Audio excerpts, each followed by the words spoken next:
So you guys are all from the Bronx? Yeah. Oh.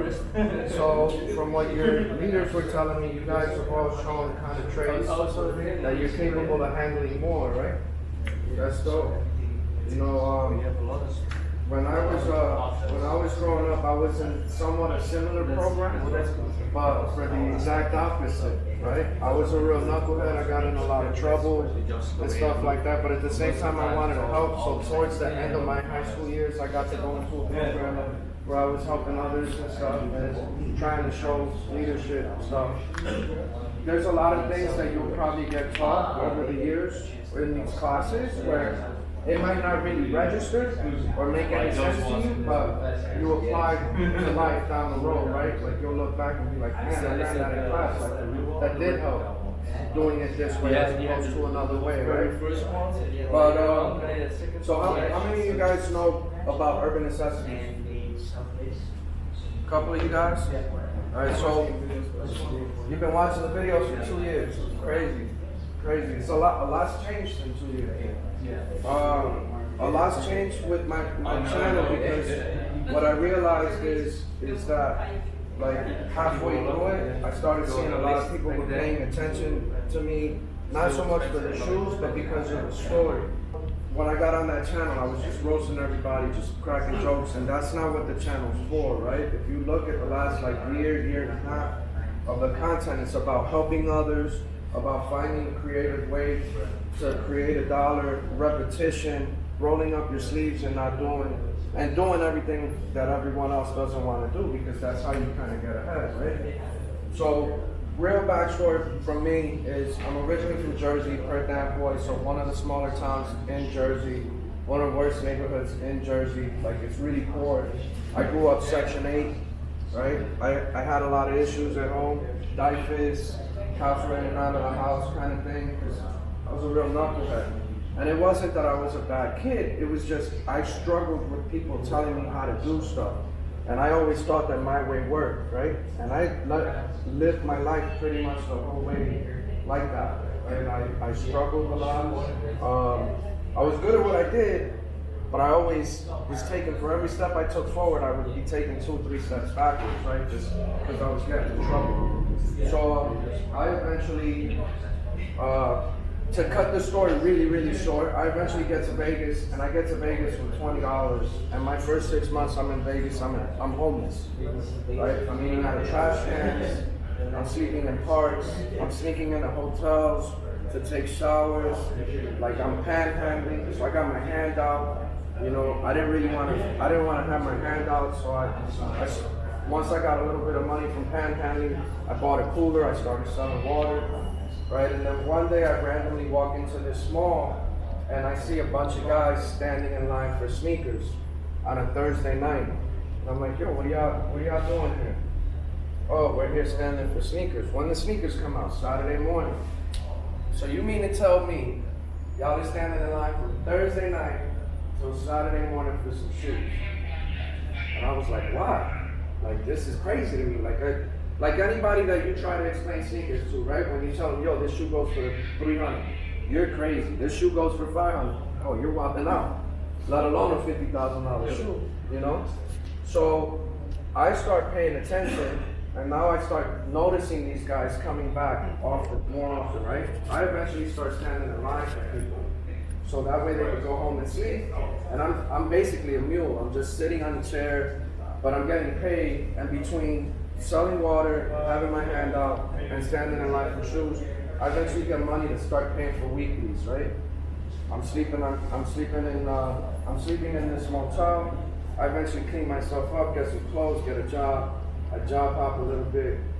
I wind up getting really sick. I lose my job. I meet a girl. I get evicted out of car repo. I have nothing. And that girl is Joni. Joni's my wife, right? We've been together a really long time now. But when I met Joni, I told her I was into sneakers and that I thought that I could sell sneakers till I found another job. Well, I applied over 100 different places and didn't get another job. That was about 5-6 years ago. September 17, 2014, I opened a little brand called Urban Necessities with $40. Fast forward it, because I'm gonna just skip a little bit. Last year we did $20 million in sales. A month ago I sold a third of my business to American Eagle, and we're gonna open 10 more stores. Internationally, not just in the city or in Vegas, everywhere. Right? So when I tell you my story, and yeah, I skip some parts and this and that, it's to understand that like the repetition is what matters. Showing up every single day is what matters. Not getting caught up on what others don't have and what you have or don't have is what matters, right? I looked at these people and respected them and was like, man, it's really cool. Look at the consistency they got. They're touching shoes that are $20, $30, $40,000.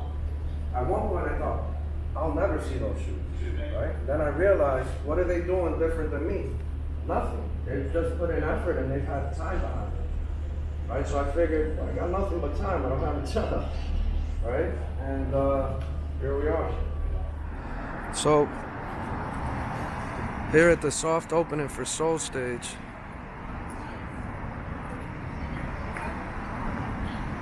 It's kind of crazy. Let's go take a look at what they got inside.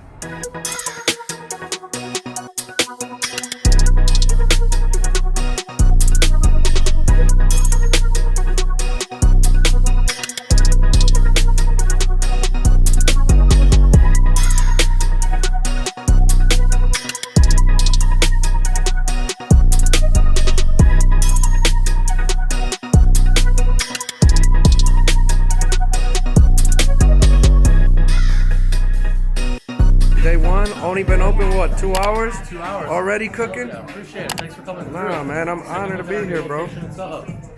Stoked to see you guys whipping the pot so hard already, man. So what's the craziest item in the store right now? Craziest item in the store? So far, I'd probably have to say just the collection of having so many LV hoodies, box logo hoodies. How many do you think of these you guys have? Like in the whole Total? like Have right now? about 100? No, like 15 probably. I wish 100. We've had probably 100 through our hands. Got you. Got through our hands 100 at a time, but right now we're probably sitting on 15. Between here, LA, and some in our warehouse. No, this is really dope, man. Make sure to give my guys Soul Stage a follow. They have multiple locations in LA, California, now New York, and then you guys have one in Taiwan also, right? No, we're opening up in Taiwan, we do, and then we're opening one in Beijing on May 1st. Dope. So Beijing. Dope. So another day at UN, and so I haven't been tatted in a while. And I got my boy Manny and Natalie pulled up. Hey guys.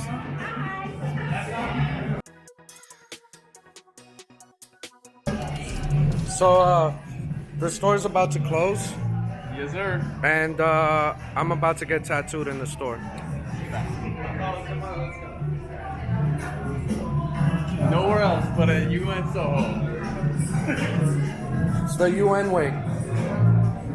So it's after hours, and we're still printing. Still printing. Exclusive labels, logos being added. We're taking consignment. Some things you don't see every day. And then your boy's gonna get tatted too at the same time while closing. Things you don't see every day unless you're at UN.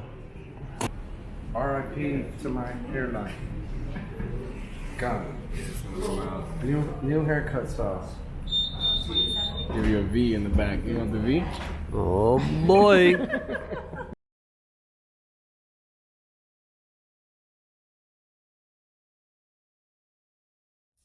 So one of the great things about, I think, podcasting is that because it's not video and it's not a big production, we can be very timely with some of the stuff that we want to bring to light, you know. And one thing that recently came to light was this thing that hit the news and hit the blogs, which we'll get into very soon. But I thought it'd be really great to have this week's guest on the show, on the Business of Hype. The Business of Hype is really all about how the world of street culture, sneaker culture, hype culture intersects with the world of Forbes, Wall Street Journal, publicly traded companies, and business, and how they interact, right? That's what the Business of Hype is all about. So when this topic came about, I was like, this is a perfect forum for us to talk about it in an open dialogue rather than through comments on IG or through DMs or through, oh, I think he said this and he meant that. Like, let's just have a conversation, right? That's what the show is all about. So without further ado, if you can introduce yourself, who do we have in the studio today? JC Lopez, one of the owners of Urban Necessities. All right, welcome to the show. Thank you for having me. Yeah, thanks for coming, for real. So I know recently there's been a lot of news in terms of like what's been going on, and you know, a lot of positive news because actually the venture that you recently opened up is freshly opened, right? As of us recording this, how long have you been in business in New York City? 20 days old. So this is, it's like super ripe, like it's like the green banana that you can't eat yet. Okay, so you're 20 days old right now, but when did you start the business? I opened Urban Necessities out in Vegas September 17, 2014, so a little over 4.5 years. Okay, and it's always been in Vegas up until now? Up until now, yes. Let's say you're talking, or someone who's listening to the show right now is a complete layman and doesn't understand the concept of sneaker culture or consignment. Can you explain to them how your business model works? I mean, consignment's been around since the beginning of time, right? I think a lot of times because it's most parents and grandparents, Yeah, right? They're the ones that they're like, I don't understand why they're paying $1,000 for this shoe. And even when I opened my store, when I would see these kids, I'm like, how the fuck are they affording this, right? And I start asking the questions to their parents, and it's like, I realized it starts the same for everyone. It started with one shoe, they took that shoe, they flipped it, now it's painting itself, right? Yeah. And it's like, stop. These kids are very creative and understanding the direction stuff is going, and they're understanding what to set up, right? And now, like, it's not so much margins, now it's volume. For everybody, it's volume. And I think that's great. You know, we came in with a 10% consignment rate. I forecasted 6 years ago that this is the direction it had to go. So for us, we don't really have to shift or adjust because we've been operating on that from day one, and we're growing and showing that it works if you run it right. So now I like walk away from this, like just like I can't believe we've gotten to this point where someone even gives a shit to even try to help us out. Yeah. Because how many years has it been since you were panhandling and waiting in line for people? It's 18 years, but you know, like I've been struggling my whole fucking life. Yeah, and you remember that. So yeah, and so we go back, and Joni's like, this can't be, like my wife's like, this can't be real, right? So then we start having the conversations, and the concern that I bring up to them is one that you brought up a couple weeks ago, right? It's like, what business do they have being in this culture? And I told them that, but I wasn't like, this isn't gonna work because of this. I said, I have to understand more, I have to learn more, I have to see more, right? So I started paying attention to my guests. 4 out of 10 people walking into my store wearing American Eagle, right? I'm paying attention to guests walking in with American Eagle bags because there's an American Eagle store there, right? Then I told them, you guys have to come see my world. You have to come to Toronto Sneaker Con with me and see what I have to deal with. Like, see what it takes. See if this is something that you guys think we can make more efficient. Is there an American Eagle in Fashion Show Mall? Okay. It's on the other side of the mall. Okay, so you were able to see what they're about. Yeah. And your customers. Yeah. Okay. I like the direction of what they're doing with all the like the new planograms and stuff like that. It's a lot cleaner. Is there a connection? Is there a guy who is waiting in line for Yeezys and wants American Eagle? I mean, I'm watching it day in and day out while I'm here in New York. Right.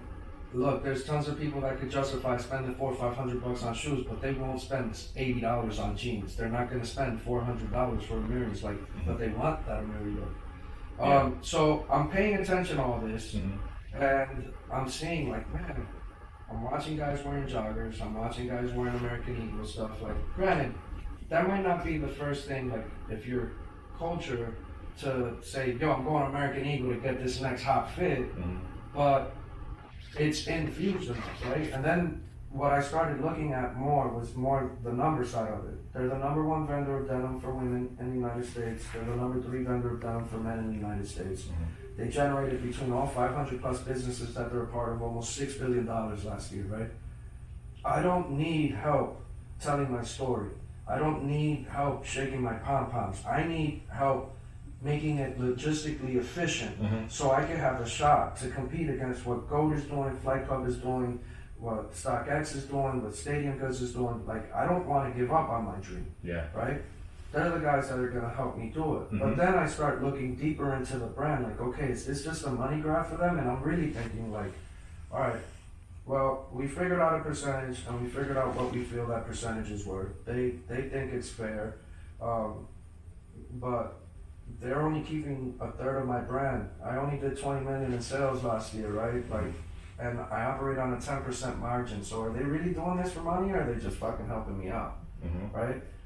I'm on Houston and Broadway, a store that needs absolutely no help with foot traffic, right? A store where the square footage is like almost $100 a square foot. They don't need my help, you know what I mean? But I'm looking at what the family has done and how they've helped people. Like, they've gone from donating stadiums to football teams to like helping average Joe with a bunch of stuff that no one will ever hear about. And then they've done more stuff for the culture than people will ever give them credit for, and the reason being is because there's no one yapping about all the stuff they're doing for the culture. And I started looking more at it, like the Schottenstein family came out of the mud. Where they did a great job was just lining up with the right people to help them grow. And that's when I realized, like, American Eagle's an American brand, UN is an American dream. Like, it goes hand in hand. And sneakers and denim go together. And then, you know, when I told them, hey, it'd be cool if I had a maker studio where we could design, put patches, do this, do that, let me kind of curate. They're like, yeah, go. And like, since I've been there, denim jackets have never been a top 50 item for them. It's top 3 right now. They've pulled every denim jacket from the whole city and put it in that store because we're cooking denim jackets that hard. And every single one of them is going out with UN logos and patches. It's so fucking dope. It's crazy. Congrats, man. Thank you.